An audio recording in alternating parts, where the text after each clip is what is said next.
My parents blamed me for theft for years, destroying my trust. Now, the real culprit's arrest left them begging for forgiveness. I'm 23 now, but the events that shaped me into who I am today began when I was just 15. Middle child, stuck between an older sister, 25, and a younger brother, 19. My parents, 54 and 53, always made a big deal out of fairness, or so I thought. What happened in my teenage years would show me just how fragile that illusion really was. It all started shortly after my 15th birthday. My dad had this collection: pocket knives, baseball cards, autographed baseballs. He'd been collecting them for years, and some of those items were worth a fair bit. Not thousands of dollars or anything, but enough to matter. Suddenly, things started disappearing from his room, and somehow they always ended up in mine. At first, I was confused. Why would I take them? But my parents didn't bother asking me that question. They assumed the answer and came down on me hard. Punishments piled up, each one worse than the last. Vacations? Gone. A 17th birthday celebration? Didn't happen. A driver's license at 16? Forget it. Even getting a car was out of the question. My parents made sure every privilege was stripped away, one by one. My protests of innocence fell on deaf ears. I begged, pleaded, cried. It didn't matter. My parents were convinced I was a thief, and soon the rest of my family followed suit.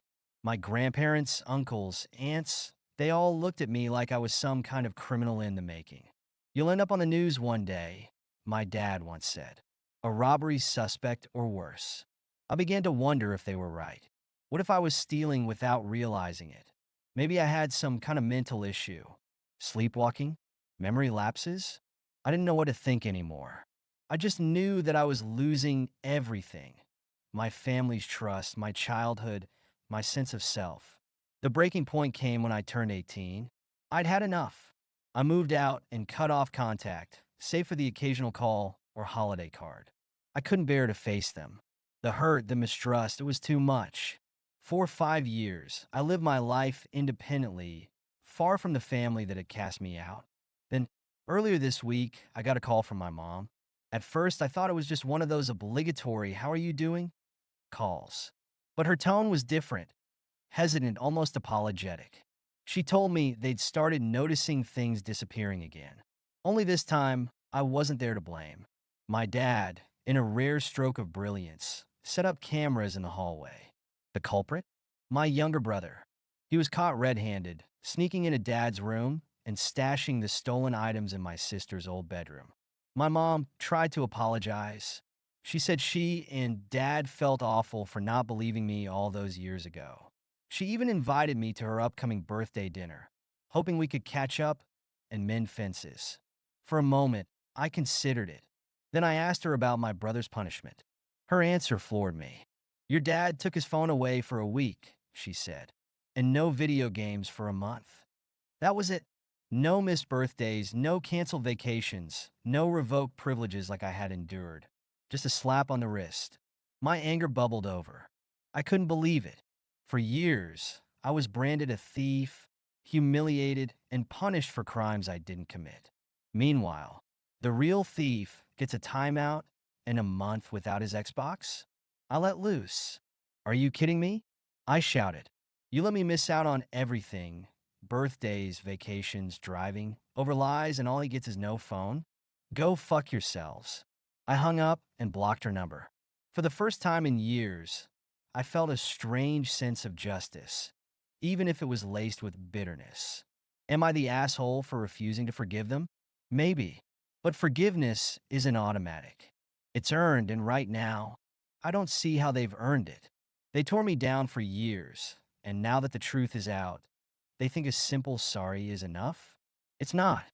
For now, I've decided to stay away. Maybe one day, I'll be ready to face them again. But not today. Not until they understand the damage they've done and make a real effort to fix it. Until then, I'm standing my ground.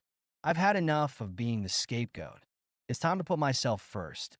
After the truth came out, my sister, T, reached out to apologize. She's the one family member I've consistently trusted since moving out, and her ability to admit when she's wrong is something I admire deeply. No hard feelings toward her at all. According to T, my mom had what she called an overnight epiphany. Mom kicked Jay out of the house after he finally confessed to stealing for years. He was sent to live with my grandparents, where he'd have to get a job, pay rent, and cover his tuition. Apparently, my dad resisted at first, but Mom made him see the damage Jay had done to the family. My dad later called me, full of apologies, saying I didn't have to see them again if I didn't want to, but that they hoped to make amends. He even offered to cover my student loans and throw in an extra $5,000. I told him I'd consider it, but needed time. I appreciated the apology, but wasn't ready to forgive. Meanwhile, T kept me updated. My parents, unbeknownst to me, were considering selling possessions and taking extra shifts at work to surprise me with a brand new car. It felt like a gesture born out of guilt, and while I appreciated the sentiment, I decided I wouldn't accept it. Everything I have, I've earned through my own hard work. Buying my affection felt like a shortcut to reconciliation, and I wasn't interested in that. Then came the next shock. Jay got arrested. He'd stolen my grandfather's truck and crashed it into a streetlight 2 miles from their house. Miraculously, he wasn't hurt, but the truck was likely totaled. My grandparents kicked him out, and my parents canceled his college fund to help them replace the vehicle. Dad admitted they'd been planning to use that money for my surprise car. I told him I would have declined anyway. I'm perfectly fine with my old 2001 Cherokee. Jay's behavior baffled me. He'd never been this reckless before. I wondered if he was going through a severe mental health crisis, but I'm no psychologist. I'm an engineer. Despite everything, I decided to attend my mom's birthday dinner. I'm still rebuilding my relationship with my parents, and the promise of free food at a fancy restaurant didn't hurt. The evening was going well until my cousin R, who has never liked me, decided to mock me. When my dad pulled out his wallet for his ID, R sneered, "Oh, hide your wallet. Don't want my name getting into it." Her words stung, bringing back memories of years spent under the shadow of false accusations. Flushed with embarrassment, I snapped back, "Your friends probably say the same thing to every guy in your group because of your behavior." R is a known cheater, and my comment hit a nerve. She started crying, and her dad, my uncle, jumped in to criticize me.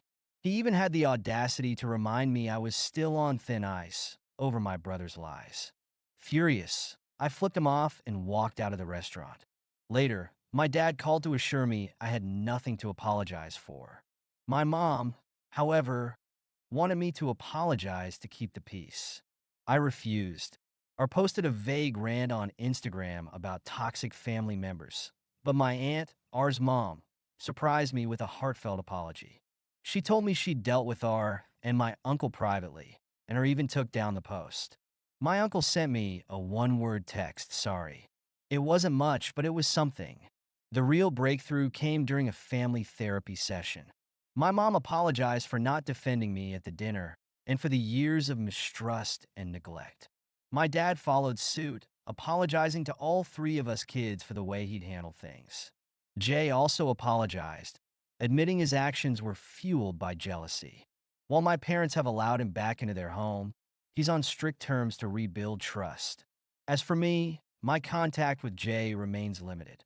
Forgiveness is a long road, and I'm not ready to walk it yet. Looking back, I realize how much this ordeal has shaped me. I've learned to value my independence, stand up for myself, and set boundaries. Rebuilding trust with my parents is a slow process, but I'm cautiously optimistic. If nothing else, this journey has taught me one thing. Family can break you, but they can also help you rebuild if they're willing to do the work. And for now, I'm willing to give them that chance. Thank you so much for listening to my story. If you have any thoughts, I'd love to hear them, so please leave a comment. Don't forget to like and subscribe if you want more stories like this one.